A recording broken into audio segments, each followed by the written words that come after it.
Hi guys, Roscoe here, and here we have the Hot Toys Indiana Jones DX05 figure.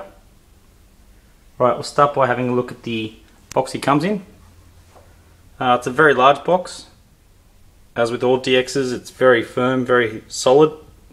Has magnetic clips in there which open it up. Have some sort of weird texture here, like a smooth, almost like vinyl-y texture to it, with a nice artwork of the whip and the hat, sort of like an aged look, fitting for the time period that Indiana Jones is in. And the Indiana Jones logo is like a sandpaper texture to it.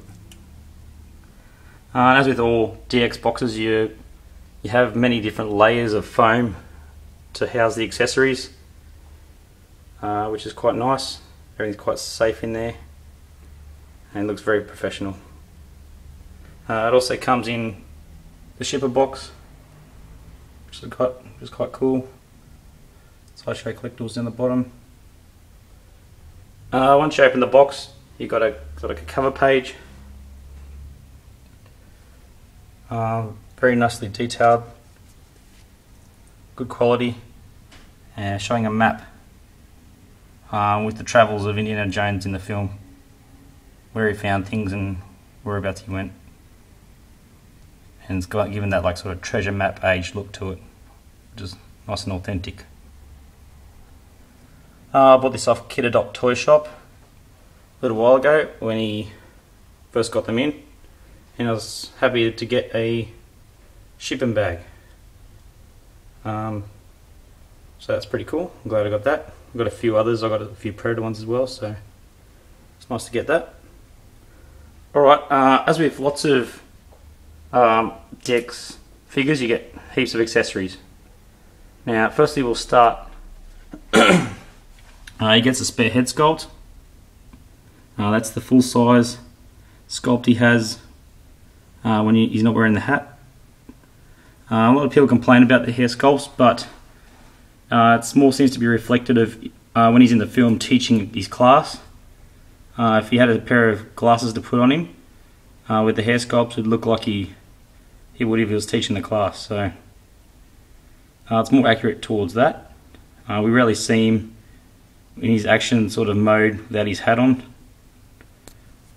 and usually when you don't see it on, he's quite sweaty and his hair's all over the place anyway. So I get a number of plain hand sculpts, so clenched fists, relaxed palms, and you got the gloved hands. I think he wears these at the end of the film when he's getting dragged by the trucks.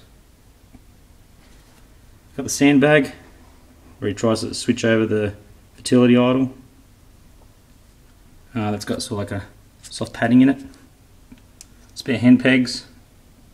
You got a gun there, and like a diary or a ledger, which he uses when he's in the map room. And I think that little cat cord comes off, and it's got like pages in it as well, so it's very detailed. You also get the fertility idol, which just looks awesome, very bright. You get this massive podium stand that it comes on, separated in two separate parts. You got the moss sort of dry brushed onto it as well, and you get like the big stand, which has got the nice sort of pavement in it as well, where if you step on it you get an arrow shot at you, so quite nice to add that. You got the DX05 silver plate on it.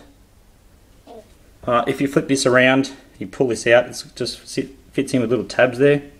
You've got the map room sand base for it as well, so you don't flip this completely over, you got to take this little cardboard sheet off and flip it over, but I won't be using that one. So does it come with the stuff of Ra, or the replica gets made with the right size, very long, and you've got the headpiece, which is quite detailed, got a lot of markings on it. You get the DX booklet. You get the sort of Arab turban as well, and the outfit, which are really nicely weathered. They're got got that look like they've been worn a few times and very sweaty and dusty and dirty. So the white is sort of aged and tarnished, you could say. So that's nice and authentic as well. And you get the background, which is what they're sitting on here, showing the beginning of the film. Or if you flip it around, you got the ceiling of the map room. Now there's no way I'll be displaying my Indiana Jones with that on there, those things. Maybe if I had a spare one, and if there was some way of getting a map room diorama, I'd probably do it. But definitely going with the classic look. That's what we're after. Alright, here he is. He also comes with the hat. Now I thought that was made of like felt or fabric. It's actually plastic. A lot of people have been complaining about the head sculpt. Looking online, it's very hard to see what it's actually like. Some pictures don't do it justice, so I was going with that. I was going to buy it regardless, because I'm yet to have an indie figure. The Harrison Ford character seems to be a very complex character to pull off. A lot of people have tried and failed, a lot of companies, but I think this is the best representation we've got around at the moment. It's still very good. I think it all comes down to how you pose the eyes. I've noticed when the eyes are not in the right spot, it does look a bit silly. You just have to play around with it a bit and make sure they're in the right sort of position to get that Harrison Ford look, or the full Harrison Ford look. Also, his stubbles, I thought it wasn't enough, but in person actually is quite good. Make sure you push the hat down enough. Notice a lot of people, or previously reviewed it, haven't pushed the hat down enough. I think that sort of helps add the authenticness and the likeness to the character as well. Once that's pushed down, you push down the front and the back as well. Another accessory he comes with, you got his normal revolver here. You got the sort of satchel, the backpack, which you just slide over. You see it there. I love the magnetic accessories where these come up and click back down. It makes things a lot easier when you're trying to display and add accessories. So that's quite cool. You got the whip, which has a magnetic attachment that just opens up. You just roll it up and it just clicks straight on. Really easy. Would have been a pain on previous figures where you would have had to open a button. So a really nice addition to have the magnetic features. He's got this other sort of his gun holster belt. It's magnetic as well. Just hangs down like that loosely. Love how the shirt's aged as well. Like he's worn it quite a few times. It's like a creamy, dusty colour, like an off-white.